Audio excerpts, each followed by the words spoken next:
Kebetulan aku tuh 4 bersaudara, yang paling besar perempuan, yang kedua laki-laki, perempuan, aku terakhir juga perempuan. Sama banget. Ya kalau nggak salah, keluarga kamu paling mirip cerita film ini. Bukan dalam ributnya, maksudnya. Background, apa?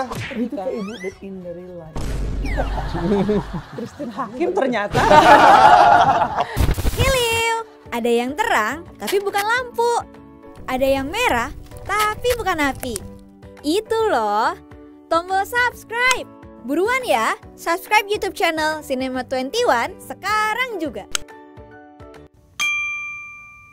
Hai Sobat 21, gue Nanda. Sekarang gue udah ada di rumah kuliner Metropol 21 bareng sama cast dari film Bila Esok Ibu Tiada.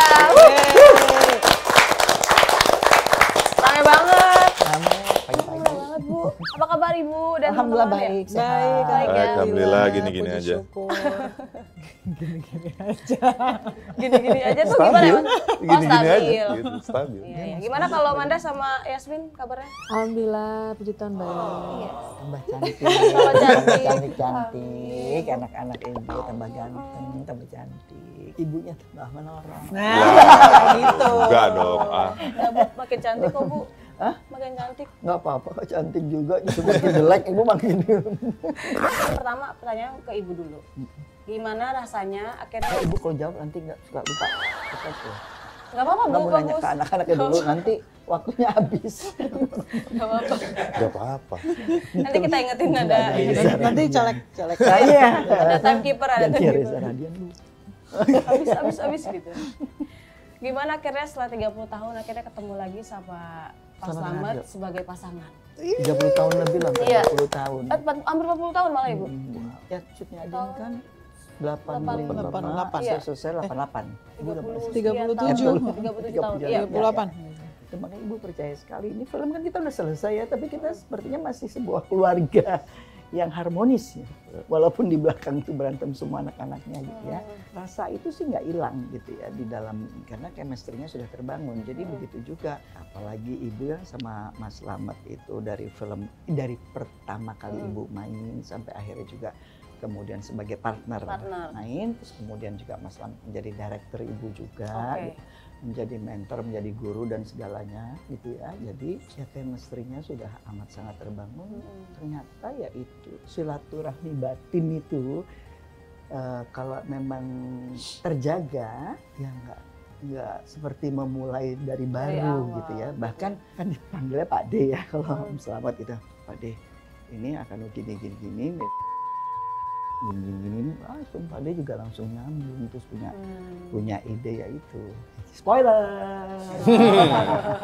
Tapi berarti emang jadi lebih gampang ya Bu karena udah pernah bareng terus masih terus berhubungan juga. Ya nggak harus memulai dari awal gitu ya. Tapi dari pengalaman ibu juga, kita baru ya pertama. Ini kalau sama Fambel tadi baru pertama ya.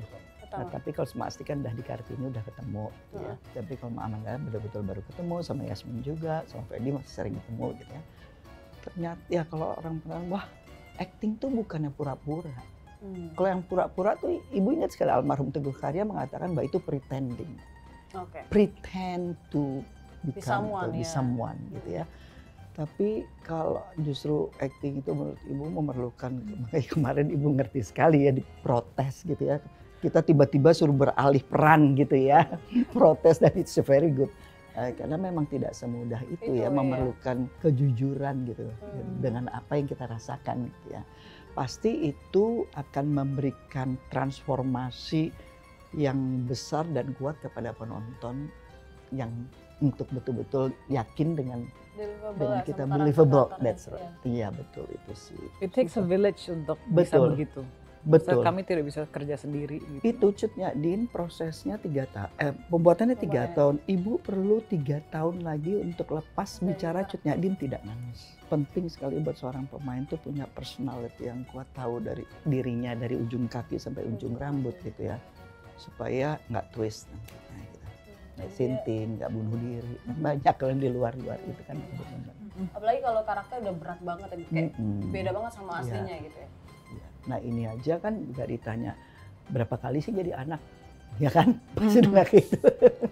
Berapa kali jadi suami, berapa kali jadi ibu, kan gitu anak kan ya? Dan Iya kan, ya that's manusia. kehidupan. Tapi kan ya itu menjadi ibu buat anak-anak ini beda. Jadi ibunya Kartini pasti beda. Jadi ibunya ibu. Jadi Ada berapa siapa? miliar ibu di dalam kehidupan di alam semesta ini. Gitu. Bayangkan. Itulah makanya kalau seorang aktor itu amat sangat dikagumi gitu ya. Memang pekerjaannya itu mission impossible itu. Emang pekerjaannya yang nggak masuk akal itu bisa dilakukan gitu. Jadi iya kan, bayangkan kita harus berganti-ganti dari satu tubuh yang ini gitu, yang rentah, yang itu harus berganti-ganti gitu. Tapi menurutku pekerjaan kita tuh sangat spesial karena kemarin aku sempat bilang juga sih, being an actor itu kayak satu-satunya pekerjaan di dunia di mana kita bisa memerankan karakter dengan segala macam konflik, latar belakang, flaws, character arcs yang mungkin negatif gitu. Karena kan maksudnya film kan runs on konflik ya, nggak mungkin kalau nggak ada konfliknya gitu. Dan ketika kita memerankan karakter tersebut, kita nggak dapat resikonya dalam hidup. You know what I mean? Iya. Kita bisa kayak oke, udah cut, udah kok, that's just the Iya, role that I'm iya, playing, iya. gitu. Jadi kayak segala macam karakter yang kita mainkan tuh ya, cuman of course it needs a lot of work to get out of the emotion after the shoot. Ya kayak ibu bilang, shootnya di 3 tahun, keluarnya juga mungkin 3 tahun gitu. Dan ya ini juga nggak gampang kita, maksudnya ibu masih merasakan ada chemistry yang kuat di antara kita, walaupun walaupun kan Amanda udah syuting film lain, udah Sleeping juga Yasmin, Fedi dan Asti gitu ya. Tapi yang lucunya dengan metode yang Rudy tawarkan kepada kita gitu ya. Biasanya kan ibu selalu jadi ibu yang kuat, yang ibu yang sebagai pelindung. Nah ini ya, ini ibu yang bingung. Ya bayangin ya, ini bertengkar, itu bertengkar gitu nih anak gue semua nih ya. Sampai kehabisan kata-kata gitu kan ya. Mau berdiri benar. Itu ada di satu adegannya berdiri, peluk nih peluk Manda gitu ya, anaknya Raina. Supaya dia tenang gitu, masih terus gitu kan ya. Terus bingung balik tempat duduk kan, balik duduk, terus ini lagi balik lagi terus ini baru duduk, dia udah berdiri lagi. Bayangin. Ya udah kabur. Iya kan? Aja. Kamu bayangin ya jadi ibu bingung ini apa? Ibu yang seperti ibu ini Rahmi ini ya. Bingung oleh anak berantem gitu kan. Sedangkan sebagai ibu harus tetap adil gitu ya. Gimana cara makanya udah bingung, udah curhat sama suaminya di makam. Udah nggak tahu lagi mau curhat. Iya di trailer ada. Jadi aman tuh. Karena kan mau curhat sama anaknya gitu ya. Anak tuh juga cuma dia peluk. Paling kalau curhat sama Raina tuh paling cuma peluk ibunya gitu kan ya. Sama Yasmin lain lagi, sama dimarahin, kita marahin. Salah mulu. Sama Fedi rada kayak ibunya gitu kan ya. Cuma kalau menghadapi ini Rangga inilah yang ibu kan merasa apa ya, sebetulnya karena dia ya juga kayak ibunya rada linglung. Bahaya kalau ngobrol berdua sama-sama linglung. Terus gimana? Nggak tahu. Leading the blind ya.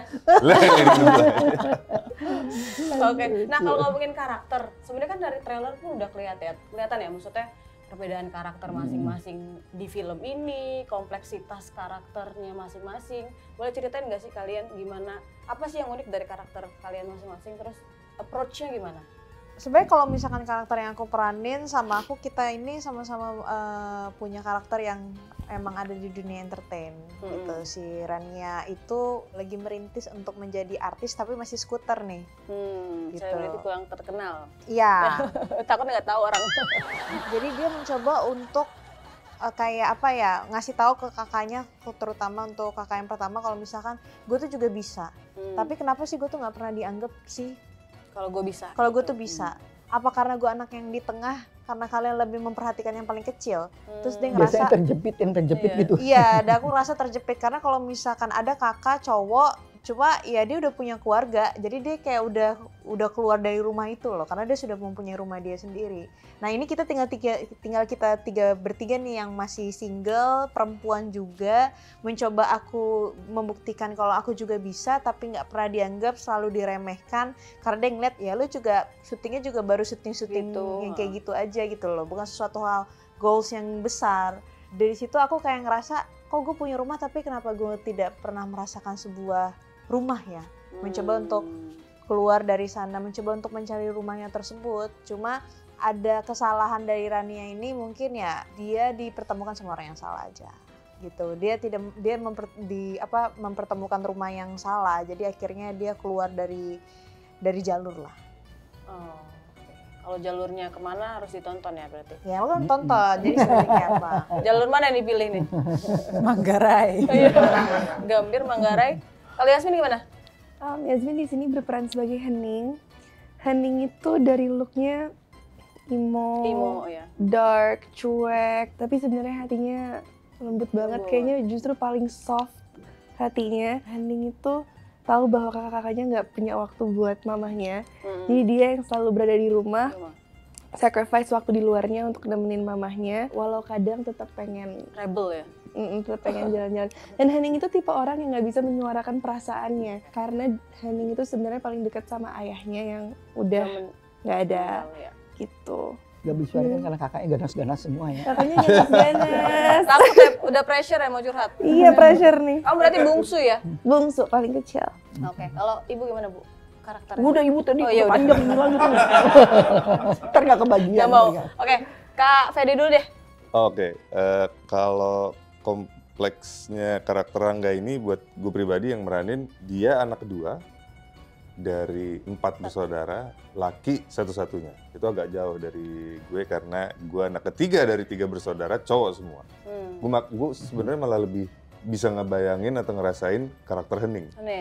Sebagai anak bontot atau bungsu yang pengen mulai punya kehidupan, cuma selalu dianggap anak kecil. Selalu dianggap anak kecil. Gitu loh. Kurang lebih sama kayak Rania sih. Pekerjaan kita tuh dianggap kurang serius atau kurang seniman, kurang menjanjikan masa depan. Ya. Pemasukan yang nggak tetap gitu kan. Ya itu juga jadi sumber konflik. Dan dengan meninggalnya bapak tuh juga sangat mendadak yang membuat Rangga tuh bingung banget, kayak dianggap jadi laki-laki yang harus bisa paling tegas, paling tabah, paling bisa membuat keputusan-keputusan sulit. Karena kayak menggantikan karakter bapak gitu. Iya gitu. Dan ditambah sifat kurang percaya dirinya yang turun dari ibu. Gitu. Menantang tapi seru banget. Dulu tuh gue berharap punya kakak cewek seru kali ya. Tapi begitu masuk ke film ini, kalau dapet kakak kayak dia sih kayak pusing juga gue. Yang kayak gue baru duduk, baru mau makan. Kayak gimana ini lo? Ya makan dulu boleh nggak sih? Kayak gitu.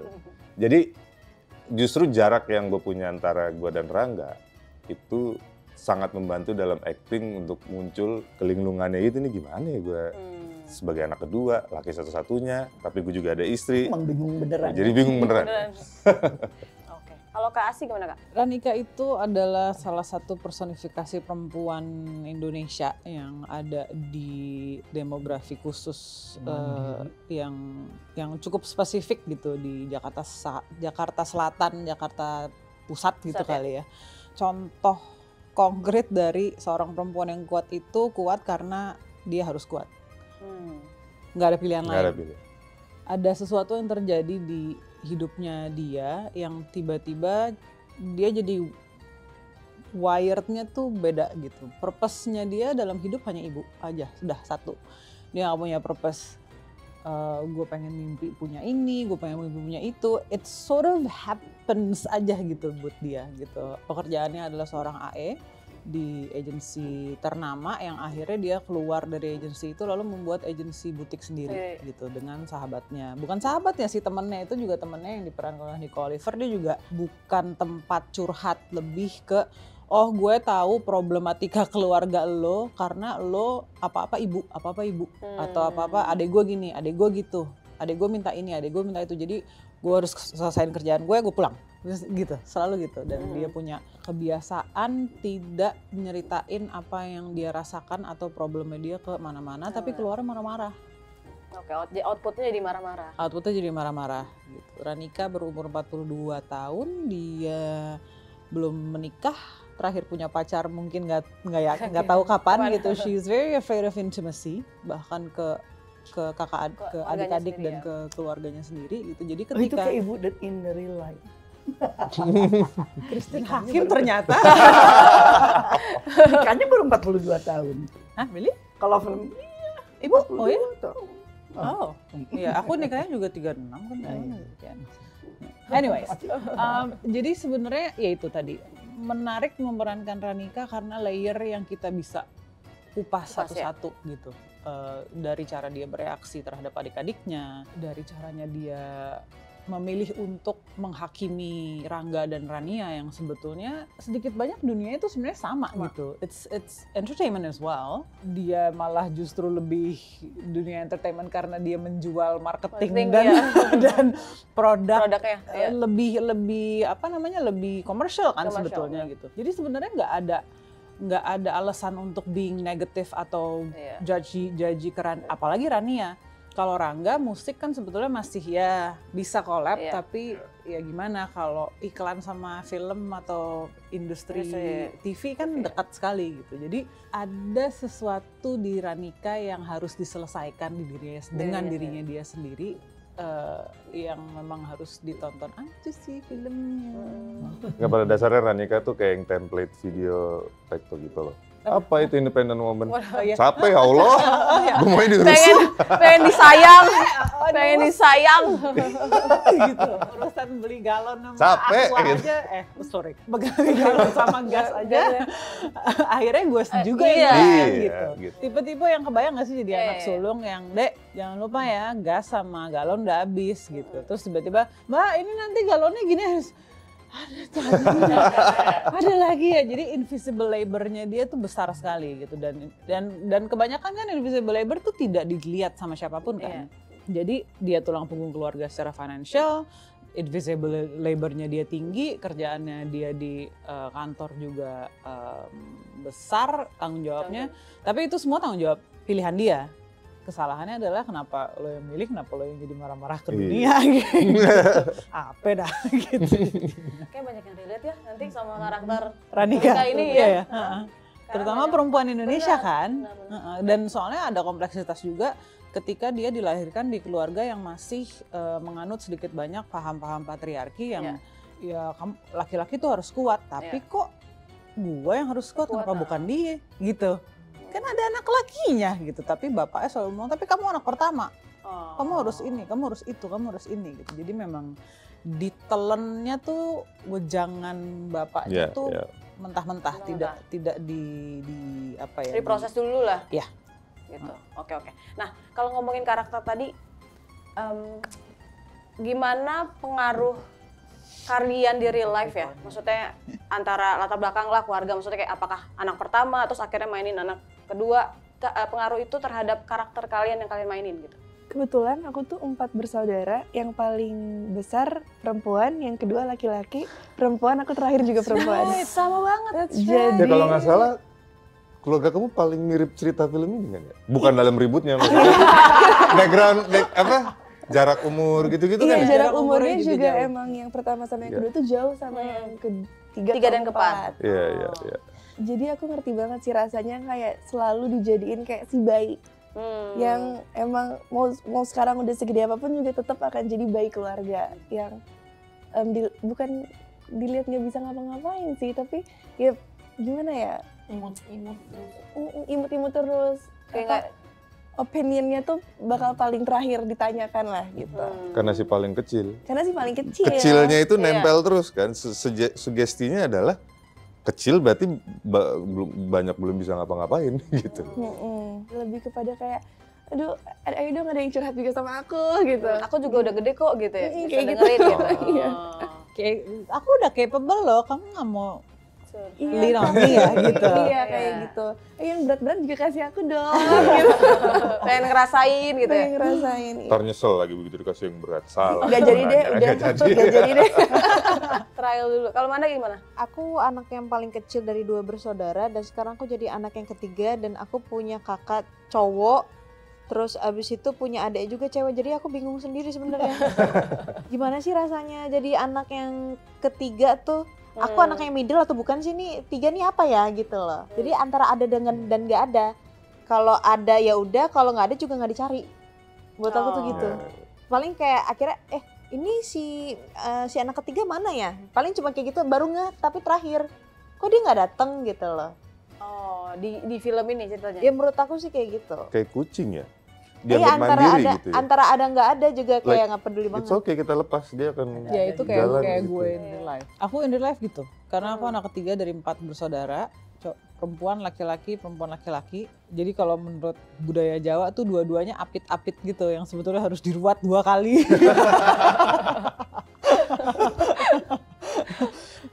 Jadi ya gitu, sama kayak Amanda bilang, yang paling kayak ya udah lepas aja gitu, kayak kucing emang sih gitu ya dia mah nggak apa-apa, udahlah biarin aja. Padahal sebenarnya Iya itu makanya sebenarnya anak Lihat ketiga tuh dong, gitu. lebih tepatnya kayak ya memang pengen diayomi juga. Dia tuh antara dia pengen gede tapi dia juga pengen jadi kayak anak kecil kayak Hening, kayak pengen dimanja, pengen disayang, pengen di ngertiin gitu loh. Jangan ngerasa karena gue anak ketiga ya kamu udah besar, kamu lihat adik kamu lah. Kayak selalu ada kayak gitu. Yang dimana umur kita juga nggak begitu jauh. Ya. Dan nggak apa-apa loh jadi little sister gitu. Jadi perbedaannya mungkin kalau untuk nyambungin sama bagaimana challenge-nya aku memerankan Ranika, sebetulnya pada akhirnya ya ada boundaries aja sih. It has nothing to do with my personal life gitu, tapi rasa-rasa sporadis yang ada di dalam hidup aku aja yang diambil sebagai amunisi pada saat kita Buat meranin itu ya. Soalnya sebetulnya problematika perempuan sulung di rumah tangga Indonesia tuh banyak banget. Ya karena kita ditempa banyak sekali stigma dan isu kan. Iya. Anak perempuan paling tua, wah pasti galak. Anak perempuan paling tua, wah pasti jaji. Anak perempuan paling tua, oh pasti dia bossy. Banyak ngaturnya. Banyak, iya, control freak, ya kan. Kalau gendernya dirubah jadi laki-laki, anak laki-laki paling tua, wah gila lo asertif, lo bertanggung jawab, lo tahu apa yang lo mau, everything is keren gitu. Tapi kalau perempuan diturunin, jadi memang double hit gitu untuk perempuan sulung Indonesia. Perempuannya aja udah ada stereotype sendiri dengan apalagi dengan jadi kakak pertama gitu. Jadi di antara equality atau equity manusia nih perempuan Indonesia tuh ada di bawah sini nih. Ya kan? Ya, udahlah perempuan di patriarki, perempuannya berkulit warna lagi kan. Jadi memang inspirasi dari sekitar tuh banyak sekali.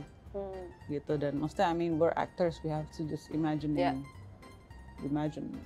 itu juga sih yang mau kita kasih lihat di film ini, untuk kasih kesempatan untuk dimengerti dengan bertanya, lu sebenarnya maunya apa sih dengan segala beban yang ditaruh di lu, kayak gitu-gitu. Ada ya untuk orang paham bagaimana orang Indonesia ngelihat perempuan anak sulung itu kayak gimana gitu loh, apa yang harus dihadapin, penilaian masyarakat tuh gimana gitu. Itu juga yang mau kita share. Kalau sama laki-laki juga.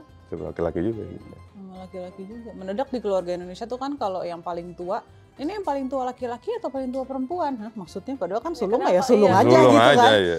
Laki-laki yang kedua ya anak kedua aja gitu, nggak ada gender atau enggaknya, ya kan? Gitu aja ngelihatnya, udah tidak dengan langsung di-assign tugas-tugas dan pressure masing-masing gitu. Jadi di kotak-kotakan gitu ya. Kalau Kak Fedi apa Kak? Mungkin karena kebetulan karakternya juga yang masih bingung dengan beban tiba-tiba harus menjadi laki-laki satu-satunya, anak kedua. Dan anak kedua ini kan kayak punya stigma sendiri ya. Second child, complex and everything. Anak kedua itu unik untuk membuatnya terdengar positif ya. Padahal uniknya itu cukup menantang nih, kenapa sih gitu kan. Yang itu gue cukup mencari tahu. Kayak misalnya anak kedua, dia bebannya tetap ke anak pertama. Padahal dia berharap attention-nya sama. Ada lagi muncul anak ketiga, entah kenapa kasih sayangnya lebih ke anak yang ketiga atau terakhir, karena ya kan ini masih kecil, kamu pengertian dong. Dia kayak serba kurang gitu. Tokohnya Fedi ini sangat menarik gitu di film ini karena dia menjadi anak laki-laki paling tua, tapi juga anak laki paling kecil. Jadi kan itu kan bisa dibayangkan, anak laki paling kecil tuh biasanya ya ada istilahnya netek terus mak-mak ya. Diketekin terus sehingga dia menjadi soft gitu kan. Sementara ini yang perempuan-perempuan jadi garang strong, gitu jadi strong gitu, udah nggak punya kesempatan lagi sebetulnya untuk menjadi the eldest ini gitu ya, board gitu kan. Di situ sih yang beratnya gitu ya, even dalam kehidupan nyata juga saya kira itu yang sulitnya gitu kan. Karena mungkin kalau ada terbentuk bapaknya dalam situasi seperti itu. Iya, kalau ada bapaknya mungkin lain cerita gitu. Lain cerita. Konfliknya kan. Karena dia tidak anak emak, ini anak bapak. Iya, ini anak bapak, ini anak ibu. Karena cowok biasa deket sama ibu ya katanya. Iya. Ya itu yang paling kecilnya ini kan. Apalagi satu-satunya ya pastilah gitu. Dikelonin terus sama ibunya. Berarti sebenarnya apakah konflik yang akhirnya dicurhatin ibu ke makam bapak tuh muncul setelah bapak meninggal? Iya, karena biasanya kan bapak yang take over segala permasalahan yang ada gitu ya. Sekarang ya ibu baru artinya dengan dalam kesendirian ya lebih bisa melihat lebih dalam dan lebih tajam lagi gitu. Seperti apa masing-masing anaknya ini ya? Iya. Ya baru menyadari lah begitu ya. Ya minimal ada teman curhat kan. Waktu bapak masih ada. Bapak masih ada kan juga selalu. Nggak harus ada solusi tapi ada teman curhat. Bisa didiskusikan. Bisa diskusi. Nggak megang bebannya sendiri lah. Dan bapak yang nyari solusi kan biasanya. Udah ini gini, ini gini, ini gini. Kebetulan karakter bapak sini dominan. Dominan. Betul. Tapi itu sih maksudnya briliantnya Mas Rudy juga. Mas Rudy tuh selalu ngingetin saya gitu paling enggak ya bahwa inget ya, lo tuh dihantui bapak loh. Karakter bapak ini tuh harus selalu ada nih di sekitar gitu. Jadi kayak bapak sebagai anak tertua ya. Sebagai anak tertua tuh kayak Nika kamu nggak boleh gini. Nika mau nyetir lewat situ. Itu yang lebih enak jalanannya. Jadi memang secara psikologis Ranika juga tidak pernah mengizinkan dirinya untuk punya opini sendiri. Opininya selalu dihantui bapaknya gitu. Dan nah ini yang menarik, saya nggak tahu apakah di budaya barat juga anak tertua tuh begitu pentingnya posisinya ya. Tapi karena kalau di Indonesia, budaya Indonesia tuh amat sangat penting. Contohnya abang paling tua dalam kehidupan nyata, karena ayah saya kan tugas harus keluar kota ya, pindah ada 2 kali di luar kota. Nih anak paling besar karena sudah mulai sekolah SD, jadi repot kan kalau pindah-pindah apalagi di kota, di remote area gitu ya. Jadi tinggal sama kakek. Tapi tetap aja, walaupun dia nggak tinggal bersama adik-adiknya yang 6 orang ini gitu ya, he always be there for us when we need him gitu loh. Dan tanpa kita minta pun dia selalu ada buat kita gitu. Nomor 1 pokoknya adik-adiknya gitu sih. Jadi seperti udah tanggung jawab, ngerasa tanggung jawab. Exactly. Sebagai abang itu udah pasti ditanamkan even sama kakek dan nenek, kita bukan sama ayah sama ibu langsung gitu ya. Itu sih menyangkut budaya, tapi makanya aku nggak tahu apakah di barat juga seperti itu. Ya gitu tipis-tipis mungkin ya, kayaknya tergantung. Sepertinya sih semua nggak ada yang terlalu dominan ya kalau di barat. Pokoknya you are my brother, my sister. Lo gua. Iya, ya, berperannya masing-masing aja gitu ya. Oke. Nah kalau ngomongin proses syutingnya nih, ada nggak sih momen dimana kalian akhirnya titik dimana kalian ngerasa kayak beneran keluarga gitu? Apa since reading mungkin kalian udah kayak oke, sampai kita sekarang keluarga. kalau ibu sih ya sampai sekarang, karena mungkin juga ibu nggak punya anak biologis gitu ya. Jadi pada saat dikasih anak-anak ini banyak lagi bulan sempat ya. Seneng ya Bu? Seneng sekali gitu. Jadi ini satu kebahagiaan dan menurut ibu yang luar biasa, anugerah yang luar biasa dari Tuhan. Kenapa harus dilepas gitu loh, iya kan? Bahwanya yang menyadari ya mereka punya kehidupan sendiri gitu ya, tapi tetap jauh di mata dekat di hati. Tetap ini kan gini peluk-pelukan ini mainin kuku gitu. Aku tuh memang kalau di keluarga ya, kalau aku di keluarga aku memang tipe orang yang sangat cuek banget sebenarnya. Aku jarang sekali untuk mengungkapkan sebuah rasa gitu, kayak misalkan I love you, aku kangen deh. Aku itu nggak pernah. Bahkan akhirnya sampai aku ngerasa aku nyesel ketika mami aku sudah meninggal. Karena aku jarang mau mengungkapkan sebuah rasa itu. Kalau Yasmin gimana? Aku di keluarga karena yang paling bungsu, balik lagi yang paling manja. Terus aku tuh gampang banget ngungkapin rasa aku ke mama sama papa. Kayak baru ketemu sehari tuh mereka bisa duluan kayak, Yasmin di mana kok belum pulang, I miss you. Padahal baru keluar rumah gitu-gitu. Terus kayak malam selalu sebelum tidur papa selalu ke kamar bilang I love you, atau sehari-hari did I tell you I love you today. Belum, nanti kayak dia bakal reassuring kayak I love you gitu. Mama pun juga sama, kita keluarganya ini sih, like kita very tangible. You're very ngomongnya tangible. tuh nggak malu, nggak gengsi. Tapi kalau sentuh-sentuhan kadang papa itu paling nggak bisa dia kayak gitu, kelingiin kayak, nggak bisa ya? iya, dia kayak kalau peluk gini doang, kadang masih bisa, tapi kalau dia kayak dia kayak don't do that. Dia kayak uncomfortable gitu. Tapi aku sama mama tetap berusaha untuk give affection through physical touch. Makanya mungkin ke kakak-kakak ini kayaknya aku yang paling suka tiba-tiba kayak kuku ini kayak paling Touchy. Touchy.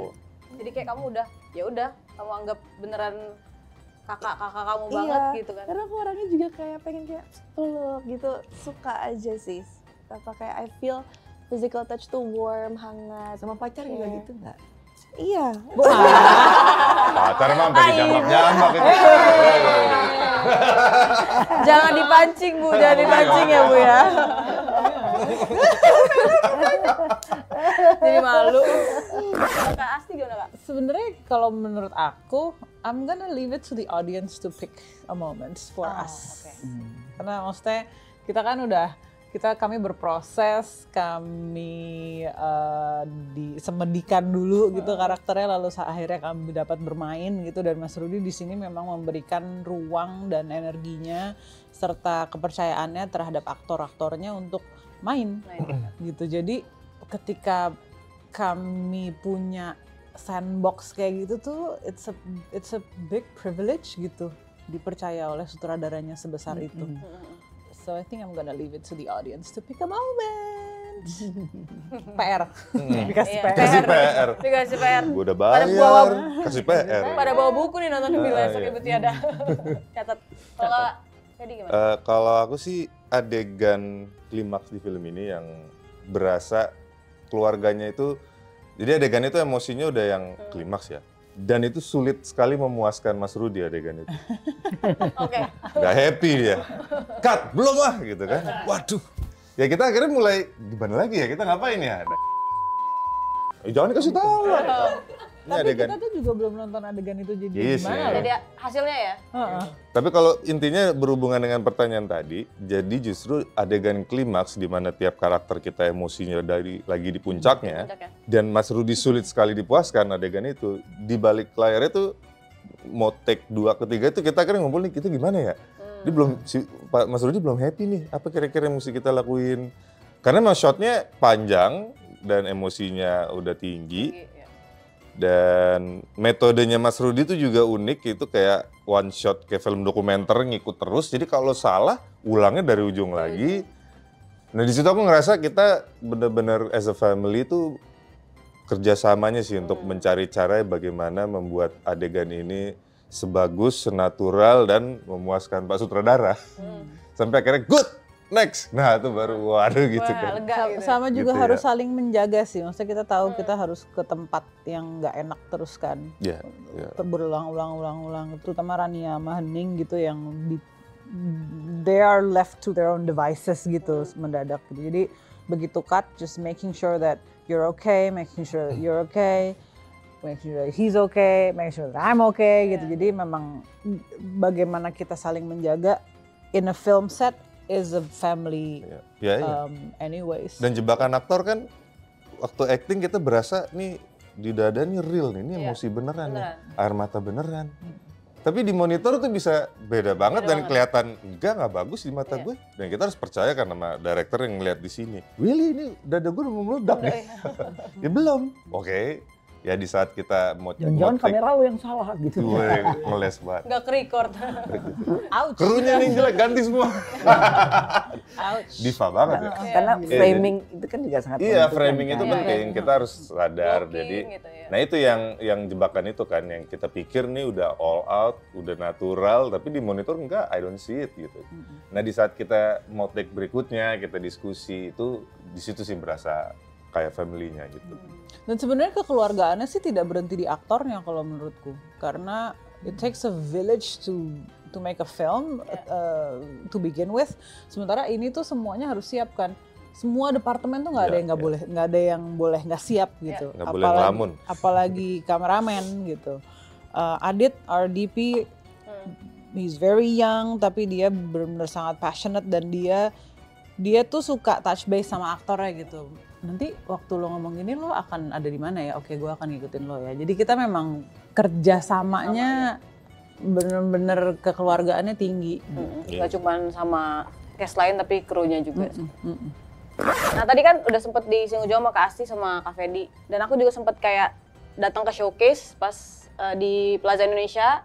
Terus kayak cerita kalau misalnya treatment Mas Rudi kan agak beda ya. Maksudnya memang ngebebasin banget. Yeah. Tapi apakah dialognya itu emang akhirnya kalian dikasih situasinya, terus akhirnya dialognya sendiri atau gimana sih? Iya. Sebenarnya. Itu yang kedua. Yang kedua? Oh itu bebas banget sih. Sebebas-bebasnya gitu. Dan itu agak problem buat aku. Aku orang yang melankoli dalam artian aku sangat memperhatikan bentuk kalimat. Jadi kalau nggak segitu janjiannya akan menimbulkan efek yang berbeda. Kayak aku minta maaf dan maafin aku. Itu punya feel yang beda kan, yang satu emang meminta, yang satu kayak nyuruh, maafin aku. Lu nyuruh gue maafin gue sih gitu. Diksi untuk Fedi tuh penting sekali. Jadi cukup menantang juga sih, karena banyak nih satu frame, kita satu adegan frame itu bisa banyak. Dan janjiannya juga, tapi ya dibebasin tuh malah kadang jadi terlalu liar ya. Ya kecuali kalau kita punya 6 bulan preps gitu. Nah terus, gitu. And then the writer is in the room, it's a completely different story. Kayak gitu. Nah, tapi maksudnya itu yang tadi Ada plus minusnya ya. Ada plus minusnya yang tadi Ada aku plus bilang. minus. Ada plus Mas minus. Rudi itu benar-benar percaya pada aktornya 100% bahkan mungkin lebih gitu kali ya. Dia malah justru kayak okay, give it to me. You know this character more than I do, give it to me. Dan dia sebagai sutradara yang tinggal fine tuning gitu. Tapi memang ada beberapa yang kayak adegan-adegan aku sama Fedi, kami berdua duduk dan aku make sure bahwa Fed, lo nyaman nggak dengan kata-kata ini lo kayaknya. Jadi memang kerjasama gitu. It takes a village. Kayak ada adegannya Manda sama ibu, aku tinggal transkrip gitu. Karena udah jadi kan. Jadi kayak ada misalnya adegan aku sama Hening ya. Yasmin is a very spongy actor. Jadi dia dikasih apapun tuh ditelen gitu. So that's what's amazing about Yasmin, dan di sini dia juga dikasih kebiasaan gambar yang ternyata bisa gambar. Little bit. Jadi it's very effortless for her to channel Hening gitu. Jadi memang apa ya, proses ini tuh it's very special, tapi ya bukan untuk semua orang Bukan, belum pernah syuting sama sekali menurutku. Iya dong. If you have zero experience, jangan yang ini dulu gitu. Levelnya beda ya. Enter at your own risk. Own risk. Karena kita juga masih ada kaget-kaget nih.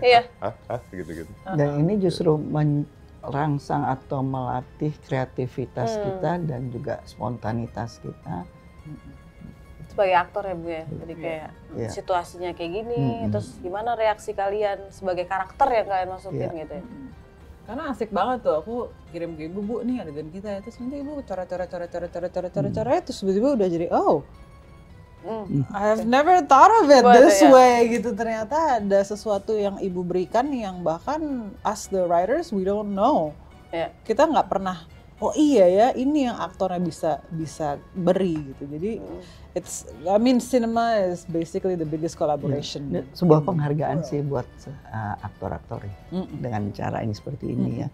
Karena selama ini kan umumnya gitu kan bahwa kita harus masuk menyesuaikan dengan apa yang sudah dengan skrip yang sudah ditulis, dialog-dialog itu gitu ya. Ya paling robah sedikit untuk kita enak di dalam mengucapkannya gitu ya. Karena setiap orang itu kan mempunyai bahasa kalimatnya sendiri-sendiri gitu ya. Dan punya juga ekspresinya yang berbeda gitu kan. Nah, jadi disinilah kebebasan yang mutlak gitu yang diberikan kepada kita, tapi tentunya itu juga sekaligus menuntut tanggung jawab yang lebih besar gitu ya untuk make sure bahwa ini nggak keluar dari jalur, tetap in the corridor dari story of this family gitu kan ya. Seperti ya Mas Rudi juga membebaskan saya untuk itu di apa yang saya harus ngomongin di makam istri suami gitu kan ya. Soalnya gitu, monolognya gimana Ti? Nggak tahu, soalnya lu masih gitu ya. Terus kayak gitu, ibu nanya monolognya gimana? Mas Rudi nggak minta aku nulisin monolog ibu. Lu juga datang-datang, lu mau dialog lu gimana? Gua mau dialog gua gimana? Kayaknya di kontrak gue cuma acting deh. Nggak jadi penulisnya. Pak Rudi pokoknya gini. Oh ya udahlah, gitu. Oke, gitu. Jadi kami diasah betul-betul. Betul. Dan ini sebetulnya kabar baik untuk sinema Indonesia karena ekosistem sinema Indonesia sekarang sudah sangat berkembang. Ada director yang nggak suka reading, ada director yang reading hanya membaca skrip gitu loh, tapi bukan membedah skripnya. Termasuk di dalam membedah karakter itu gitu. Terus aku jadi inget deh, pernah juga deh Ibu ucapin waktu kapan lupa. Yang main itu Penelope Cruz. Kalau nggak salah film itu ya Spanish ya. Jadi bahkan itu di Cannes apa di mana ya? Jadi semuanya ibaratnya nih aktor-aktornya semua ya rame-rame itu yang dapat best. Jadi nggak cuma ensemble itu.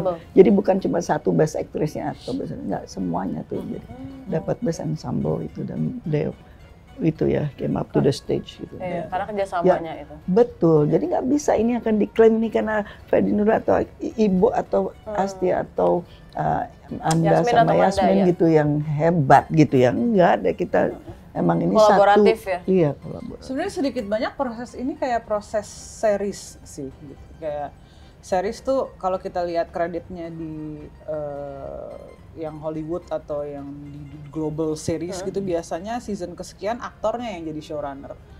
Karena bagaimana juga aktornya yang ngalamin journey si karakter itu dari season 1 sampai season sekian kan gitu. Jadinya karena ya but in a series system, director is a guns for hire basically, it's just for technical. Tapi directornya bener-bener tuh adalah showrunnernya gitu kan. Karena agak beda memang sama di sini.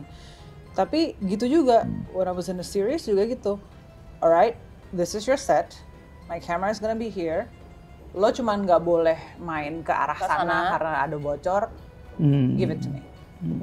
Jadi kami seperti presentasi gitu ke dan mungkin ini hanya bisa berhasil kalau memang directorsnya tidak perfeksionis ataupun tidak otoriter. Itu loh. Kalau yang perfeksionis atau otoriter itu bagus buat pemula gitu ya. Tapi kalau ya ini hanya bisa ya terrealisir dengan mudah. Kalau direkturnya itu juga sangat menghargai dan memahami pentingnya juga hal yang paling dalam dari para aktor ini muncul. Itu ya itu yang scriptwriter nggak bisa menjamah, even director pun nggak bisa menjamah sampai sedalam itu. Hanya si karakter-karakter itu. Ya, karena perspektif gitu. Yang beda itu ya. Bukan hanya perspektif tapi rasa. Yang nggak bisa disentuh itu. Kalau mungkin perspektif masih bisa itu dengan diskusi gitu ya. Itu kan muncul gitu dari sebuah diskusi gitu ya. Unik deh pokoknya Mas Rudi di sini tuh, is very special on this method. Kalau Manda gimana sama Yasmin? Aku deg-degan sih. Enggak, karena memang benar kerjasama antara semuanya tuh harus benar-benar bisa terjalin, nggak bisa kita nggak bisa ada salah satu yang mau menang sendiri di dalam sana. Dan kita harus sama-sama saling menjaga, jangan sampai kita antara dialog kita bentrok, jangan sampai posisi kita juga menghalangi kamera. Karena kadang mungkin kamera lagi mau ngejar siapa, karena mungkin Pak Rudi juga kayak itu kejar ini, kejar itu. Nah posisi kita di sini, kamera di sini. Jadi kita harus minggir nih gimana? Tapi caranya tuh nggak minggirnya tuh kayak perpindahan tuh kelihatan banget gitu. Jadi harus pelan-pelan, harus smooth semuanya.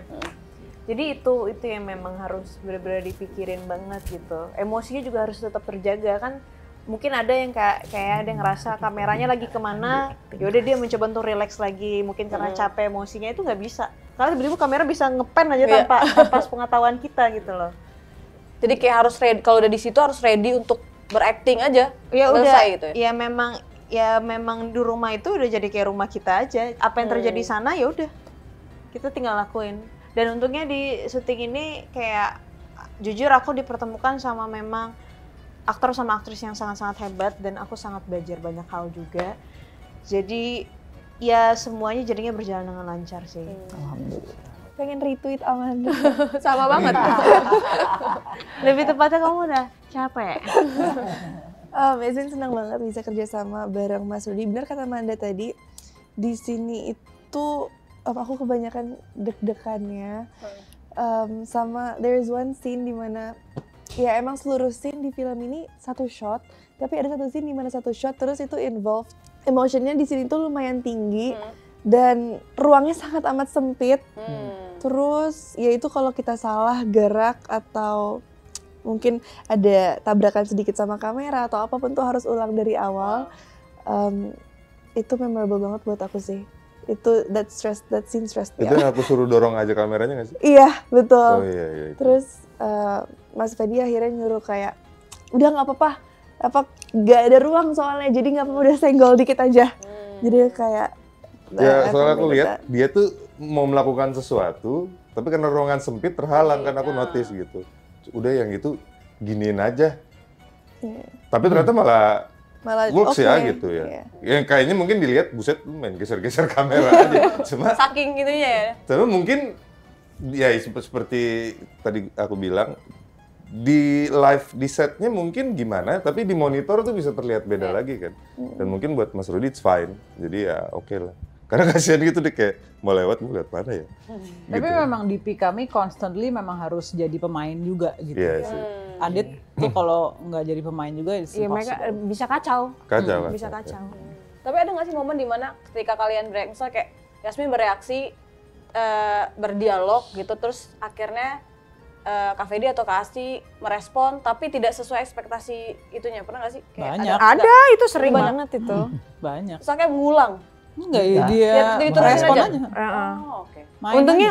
Untungnya paling beruntungnya karena ini kan one shot ya, kita nggak ada cover lagi, nggak ada apa, nggak ada two shot atau apa segala macam. Jadi apa yang terjadi di sana langsung udah next scene.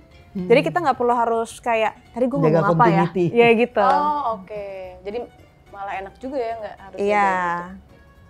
Kalau aku paling sering ini sih reaksinya nggak seperti harapan tapi bagus. Lebih bagus dari harapan? Lebih bagus dari harapan, cuma pas terus oke cut. Gus Kak, boleh lagi nggak? Gue baru dapat ide nih gara-gara dia reaksinya begitu. Buat apa? Nggak tahu. Biar nanggung aja, boleh nggak? Nggak usah. Soalnya gue nggak nyangka dia begitu. Mas Ridi kata gimana? Kok dia ngomongnya gini? Dan ada rasa yang muncul kan? Iya. Oh iya, gue balas ini deh. Boleh nggak satu lagi? Nggak, next. Gitu jadi kayak. Jadi gemes ya? Tapi disiplin itu juga harus dijaga sih. Kadang-kadang kita tuh sebagai aktornya juga, gue nemu ini nih, gue nemu itu, gue bereaksi ini kayak, oke, enggak, jangan. Karena akan bisa membuyarkan. Kontrol juga ya. Gitu. Dan itu kontrol itu ada purely di Mas Rudi dan dia tahu kalau dia enggak, gue nggak mau, gue maunya udah sampai sini cukup, aja, cukup. Dan Mas Rudi percaya betul gitu bahwa Om Slamet ketika dia itu juga improvisasi terus semua kan di Om Slamet. Om Slamet ketika dia siapa ini namanya siapa ada ini Tuan Putri, tetap dia ngerti background story-nya Pak Haryo gitu bahwa anak ini adalah anak yang paling kesayangan, yang paling bontot. Tapi kan kadang-kadang ibu bapak kita suka gitu. Betul. Kamu siapa namanya? Iya betul. Anaknya banyak gitu ya. Itu tuh normal gitu dan hal-hal yang nitty-gritty yang kecil-kecil gitu yang Mas Rudi tetap inget-inget dan dia masukin ke nggak di-cut itu nggak di-cut. Makanya jadi natural juga sih. Ini kan sebenarnya ceritanya jadi kayak kalian ya udah keluarga, terus akhirnya kalian punya konflik dan story lah di sini dan akhirnya ditonton sama orang. Tapi kalau menurut kalian sebagai aktornya sendiri, apa sih yang kalian harapkan penonton akan rasakan setelah keluar dari studio nonton Bila Esok Tiada, Ibu Tiada? Aku pribadi berharap penonton tuh terinspirasi bahwa salah satu untuk membuat ibu atau orang tua bahagia itu adalah adik kakak ini akur. Realitanya kan yang sangat menyedihkan cukup banyak, adik kakak tuh bisa sampai tonjok-tonjokan gitu kan. Dan ini untuk share bahwa hubungan kakak adik yang harmonis itu harus usaha lebih juga, saling terbuka soal perasaan masing-masing dan benar-benar mau mendengarkan gitu. Semoga dengan adanya film ini ketika siapapun merasa sendirian di dalam situasi yang nggak enak, when you see this film gitu kayak oh ternyata ada yang mengalami hal yang sama karena ini jadi film gitu. Dan semoga bisa membuat orang lebih penasaran sama orang terdekatnya dan rasa penasaran itu di-approach dengan penuh kasih dan empati. Ya semoga apa yang sudah kita tumpahkan sebuah rasa di sini bisa diapresiasi dengan sangat baik dan itu yang kita rasain sebagai karakter yang udah kita pegang. Mungkin Kalau diri aku yang aku rasain itu, sometimes kita terlalu fokus pada physical needs, misalnya kayak kebutuhan-kebutuhan sehari-hari, and everybody's working, everybody's busy, tapi kita suka lupa bahwa orang tua dan keluarga kita itu butuh emotional needs, kita butuh spend time sama mereka juga. Dan mungkin sebagai anak kadang kita ngerasa bahwa orang tua itu superhero dan mereka tuh they're so strong, padahal they have a soft side and a weak side tuh yang kita harus jaga and take care gitu. Oke, Ibu sebagai penutup, Bu. Bisa panjang-panjang ya. Yeah. Harapannya masih standar lah, bahwa kita selalu berharap dari film yang dimana kita terlibat itu bisa memberikan dampak yang positif kepada masyarakat luas. Ya. Dalam hal ini kalau keluarga yang sudah harmonis bisa menjadi tambah lebih hangat lagi. Yang belum harmonis, mudah-mudahan ini menjadi cermin untuk mereka saling mau mengoreksi diri masing-masing, sehingga sehingga terbentuklah keluarga yang harmonis, yang bisa memberikan ketentraman jiwa, kehangatan dan kebahagiaan in this life and the next life. Insyaallah, amin. Berarti film ini cocok banget kalau nontonnya bareng keluarga ya, Bu ya? Betul. Dan semua umur ya? Semua umur. Semua umur ya? Iya. Semua umur? Iya. Oke. Halo Sobat 21, ayo nonton film Bila Esok Ibu Tiada. Mulai tanggal 14 November 2024 di Cinema 21. Asik kan videonya? Jangan lupa like, subscribe, dan komen ya. Sampai bertemu di video selanjutnya.